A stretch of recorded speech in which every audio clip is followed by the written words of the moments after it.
Welcome to the X Room. This is where we get to bring the top influencers and business owners together and hear their stories of how they became successful. Hear maybe it's some terrible scenarios that could have ruined them, and also how they overcame them. I'm Maylee Nelson. Sean Finnegan. And we have Scott Orison today. Let's do this. I'm so excited to have you. You just basically told everyone my name. I've been trying to keep that under wraps. Oh. Mr. Red Suit. Do you answer to Red Suit primarily, or does anyone call you Scott? It's hard to say. Like when my wife's mad at me, it's Scott. Yeah. Right. When my mom needs something, it's Scott. So, but my kids, I prefer they call me Mr. Red Suit. I'll go clean my room. I'm joking. Let me just say up front too, because Scott, it was such an honor to speak on your big stage on your big bus tour event and the theater. It was actually one of the greatest honors because that theater was insane. I love your vision and what you do. But the story I told up front is I told about the time when we went to the Jazz game and he's wearing this outfit as we can see on the screen. And people thought he was an usher. So they kept coming up to him asking him for where the seat is. Look at this guy. Hey, it works. Like that's how I get into football games and stuff. No, is it? So there it is for the audience. They can see it. You can get onto any pass, any game. All you have to do is have a red suit. Yeah, people think I'm an usher, so I just go with it. I'm like, oh, okay, yeah, sure. Here, LeBron James, walk this way, right? So yeah, no, that was fun at the Jazz game. I've realized the whole red suit, it's more of an experience. The first time I wore it was 8 years ago. I bought one online, Facebook ads, the same way I bought this one. It just showed up yesterday, kind of red.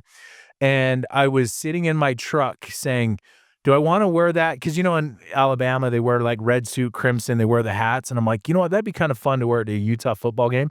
I sat in my truck debating with myself. Do I wear it? Had the aviator glasses on, had the man bun. And I was just wearing it just to have fun at the football game. And I almost talked myself out of not doing it. And I was like, it takes a fair amount of courage. Oh, yeah. Yeah. So I did it. And everyone was like, oh, kill a red suit. And it literally changed the way I saw sports. Instead of do we win or lose to an experience. And so that's where the red suit came on. I wore it to an open house. I'm like, well, I wore it to a football game. Might as well wear it to an open house. Yeah. I got home and my daughter said, hey, Dad, you're the Red Suit Realtor when she was like 6 years old at the time. So that's actually my daughter coined the Red Suit Realtor. And then I asked my wife and went with it. So that's kind of how the red suit came about. And I've just kind of gone with it. I'd love to hear the origin before that. Like what gave you the idea between red and blue with your brother? I'd love to hear that. Yeah. There was like this, maybe that was the seed that was planted back then. Yeah. So I grew up when I was a kid and I didn't really know much. I was a BYU fan. My parents forced me into cheering for BYU, right? Yep. No, they would never do that, right? Mind control. Yeah. And then when I would turn about 12, I could start thinking on my own. And so I started cheering for Utah. My brother was in a fraternity up there. I checked it out. Oh, this is awesome. Went there, and then I went from blue to red. But my brother, Chad, was in a wheelchair most of his life. He was the biggest BYU fan ever. And so he loved BYU, and so it's kind of fun. BYU blue, red. So we kind of have the red and blue in our family. We're kind of split across lines. And so that's kind of how it came about. But then it's been crazy because the red suit is, my brother is very different and the red suit's very different. It's good for marketing too. I've really embraced it. It's okay to be different. And literally when I started, I had a couple hundred followers, social media. My coach mentor's like, hey, start sharing stuff. So I started and I did it in a red suit. It was a little uncomfortable at first, but I was like, you know what? I'm just going to embrace. I enjoy it. I love it. It's fun. I'm just going to roll with it. My wife was on board with it and then I've just gone all in. So I have about 25 different red suits now. And it's just fun for me, and it's more of an experience instead of just trying to as a gimmick. Because the red suit's kind of a gimmick, unless the story behind it aligns with it. So, squirrel, my ADHD is kicking in right now, but it's kind of been a movement for me personally, saying it's okay to be different. And I've just kind of embraced it. Can you talk about what's your greatest lesson you learned from your brother? It's okay to smile during hardship. I mean, he had a disease called dystonia. He could barely walk, talk, and he had a really, really rough life. But the little joys of watching wrestling. That's why I started wrestling, because he loved it, and we spent lots of moments together. That's the one thing him and I could do together.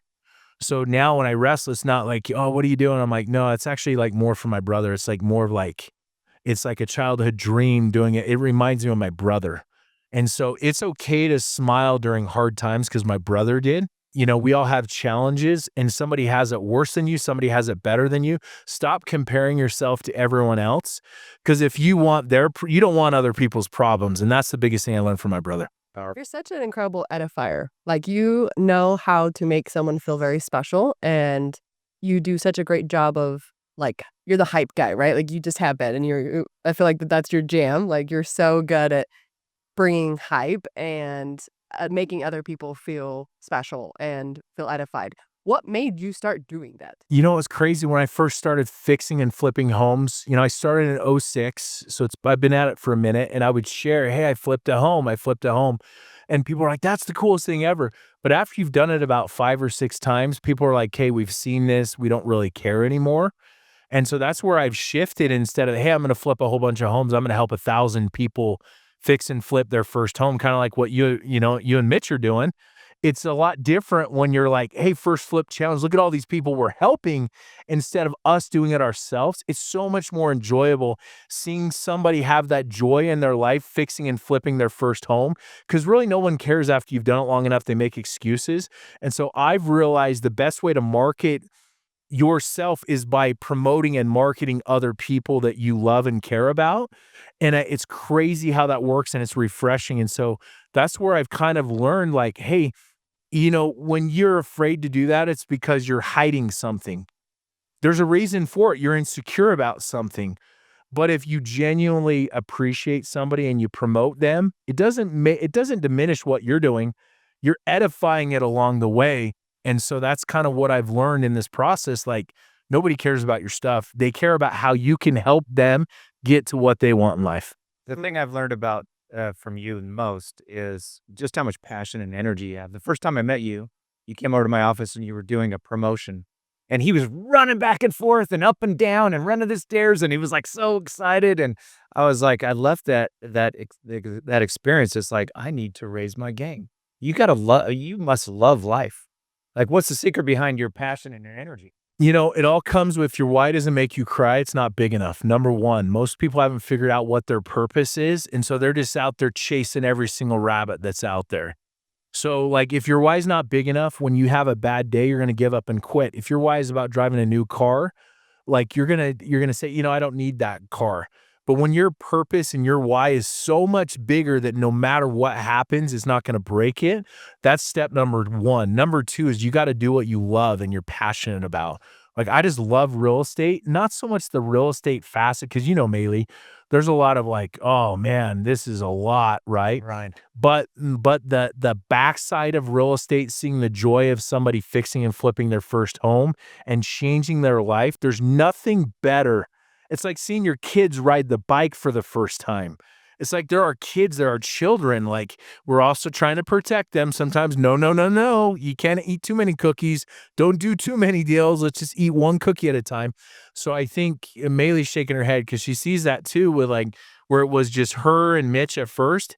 And now with all of her children, she sees it, like the joy of them doing their fix and flip. So long way to answer the question. It's all about figuring out your why, doing what you love, because then it's not work. You're excited. You wake up in the morning at 9, you're like, oh, sweet, let's go look at some houses. Hoarder houses, I'm in, right? Like, everything's real estate. And my wife, she stages, she designs. So she's doing her own thing. I'm doing my own thing. And she loves it too. So like, for me, it's like just in my blood. I love it, but it all starts with the end. Such a great answer.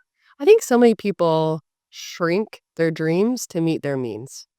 And that's just like this common thing that I feel like I'm fighting with all of my students, right? It's just like this, all of everyone. I feel like that, like, human nature, naturally, for whatever reason, we want to leave and be recognized and be remembered. Like, there's something like, they have science behind it, there's this whole thing, but in our internal DNA, there's something that says, be remembered, make an impact. Why? Like, why do we have that? But we do, all of us innately have this, like, We want to be remembered.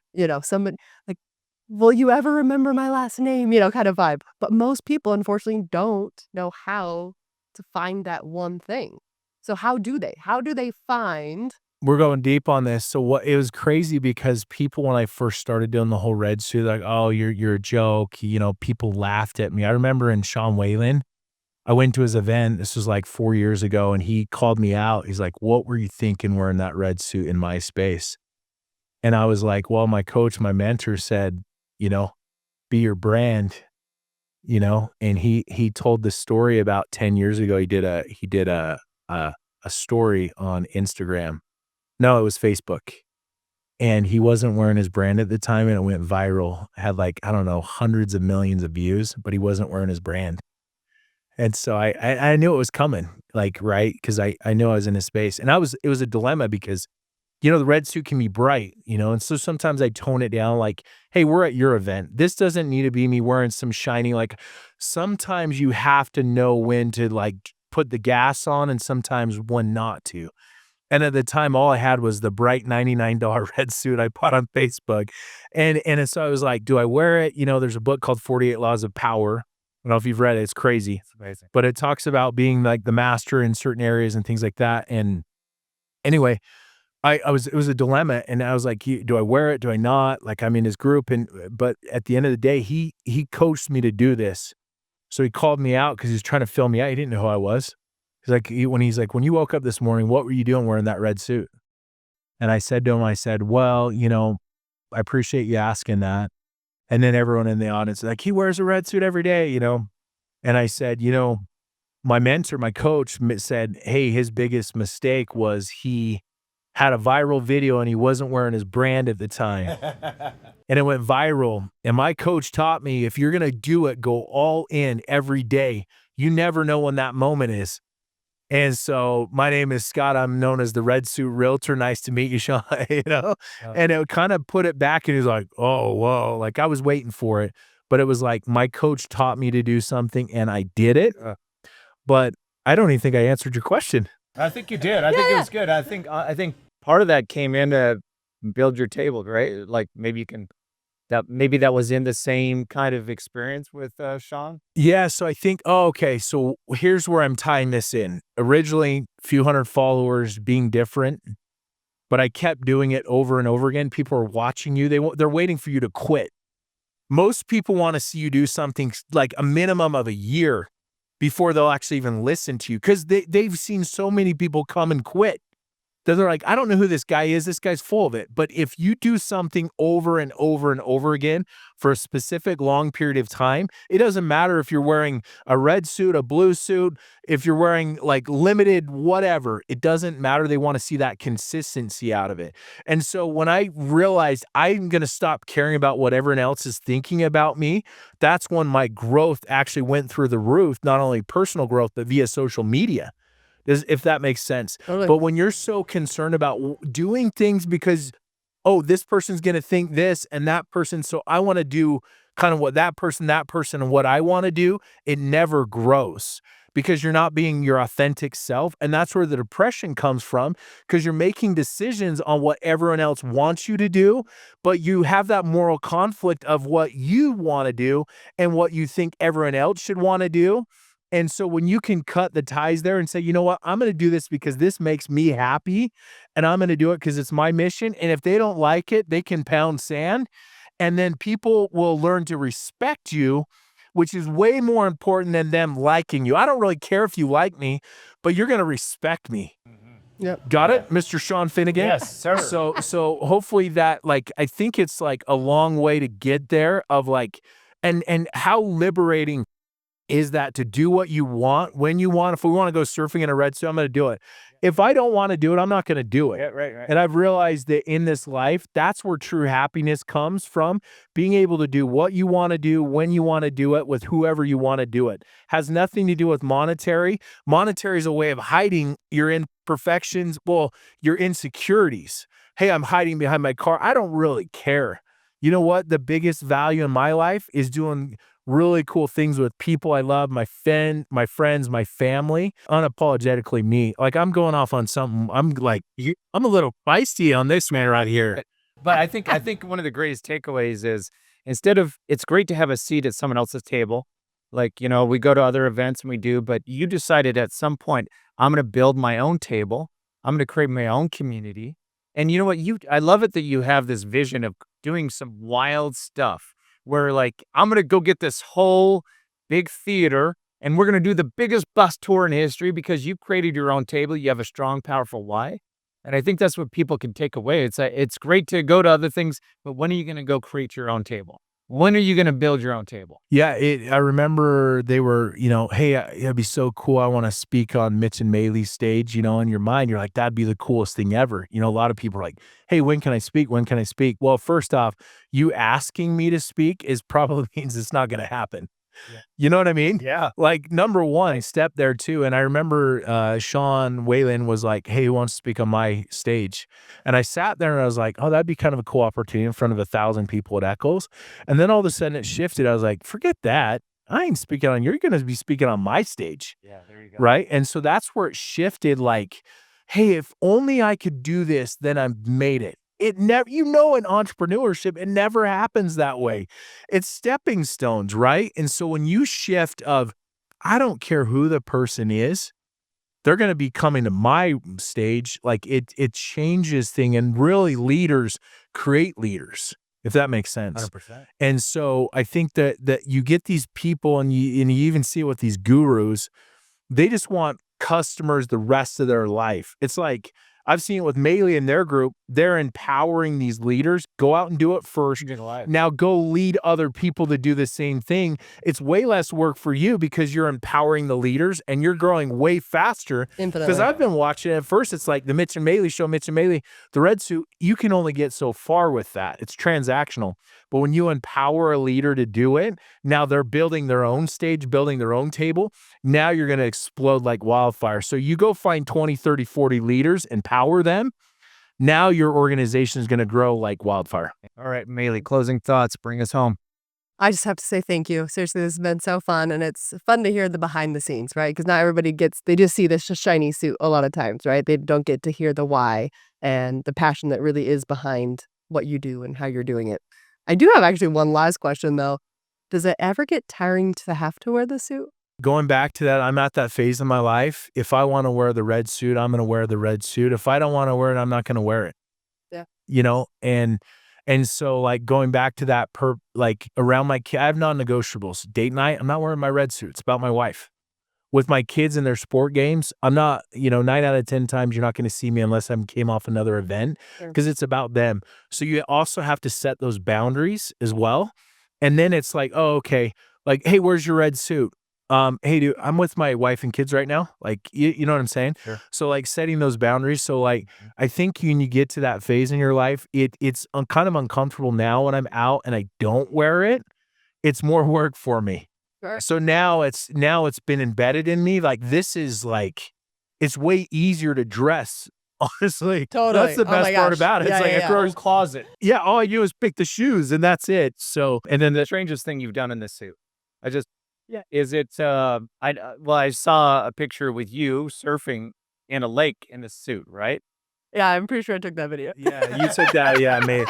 I've been in a Black Hawk helicopter in a red suit. That was kind of fun. Yeah, that's Did cool. the surfing there. Yeah. I wrote down like like right when I first started, I was listing a lot. It was 2 acres and it was like down this really steep mountain.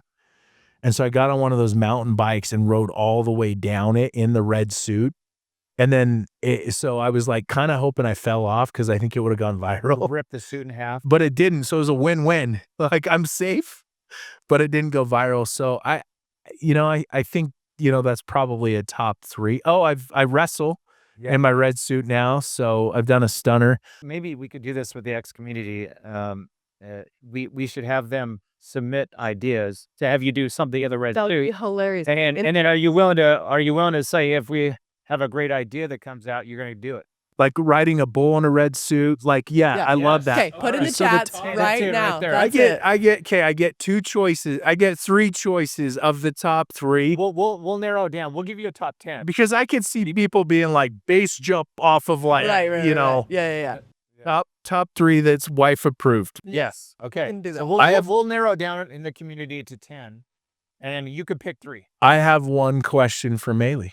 Okay, let's hear it. Maylee, when are you going to speak at one of my big events? You name it, I'll be there. Is something happening right here? Oh yeah, we just did it. I think it's happening. Yeah, I think that just happened. Witness. It's done. Maylee's world's largest real estate bus tour. We have realized in video that Maylee just committed to be on your big stage. I did. It's committed. Yeah. That's, you know what? And I know I'm off track, but I'm last, so I can't. I've been waiting here for 7 hours. I'm the standby, you know what? But you want to go last. Here's the rule. I did it on purpose. Yeah. I mean, you've had some ballers on here. Holy cow. Yeah. They ain't the red suit, though. No, that's the mindset. Save the very, very best for last. Here's what I've learned in this process. I've learned that some of the best, when you want to get commitments out of people, it's in areas like this. Because if I were just to call up Maylee and be, hey, Maylee, you want to speak at the, but she's like, yeah, let me think about it. We locked her up right there. It's no going back. So like it's recorded, it's sealed, it's done. Burned officially. So did we just close Maylee? Check. Okay, done. She's very good on stage, as we all know. So that was a good pickup for you. Now I have to do it. Now I have to do the world's largest 4.0. Yeah, let's do it. All right. There's no reason not to, let's be honest. And I can probably help. With Maylee as a headliner. You know how it is with events. At the end, you're like, oh. But then you're like, okay, that was great. And then you're like, oh, it's worth it. It is 17 events a month. Oof. I know. I'm a little bit superwoman, crazy. superpower. Yeah, but here's what I've realized too with events, because we do a lot of events too. When you stop doing it, sometimes it's harder to restart it up. Totally. Well, it's like when I was doing Sweet, it was every single week people knew, and they would just show up, right? And so you have that system down, and you empower those leaders to help you. Then it's a lot easier, if that makes sense. But you definitely have to create a business that can function without you. I feel like that was the biggest thing for me that I learned when I came off the doors, right, from door knocking, was kind of like what, Emily was saying, is like, if I died, like, my family would be poor, right? Like, I am the only person that's making an income. And there's so many business owners where you're not actually a business owner. You're not a true entrepreneur, because if you were, you would be making money in your sleep, right? And the business can actually work without you. But unfortunately, so often we put on all the hats and everything has to start and stop with us.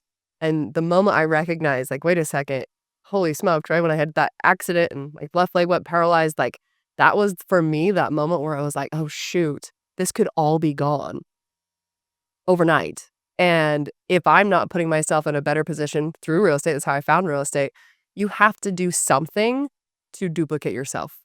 I don't care if that's buying houses, if whatever it is, but you have to duplicate yourself. So if you have an organization and you're like, oh, like, brands, right? All that, but you have to find other people that are better than you, right? Rich Dad Poor Dad always says that, right? Find 100 people that are so much smarter than you.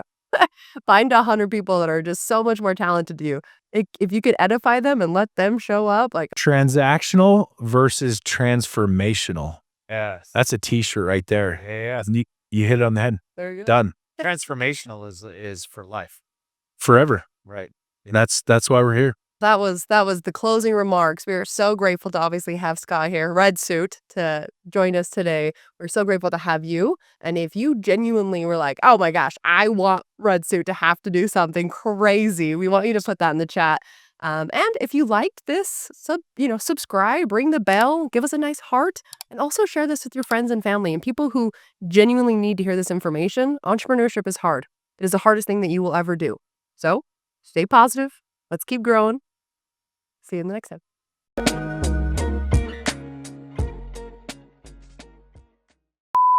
Welcome to the X Room. This is where the top influencers and what is that? No, keep going. Keep that in there.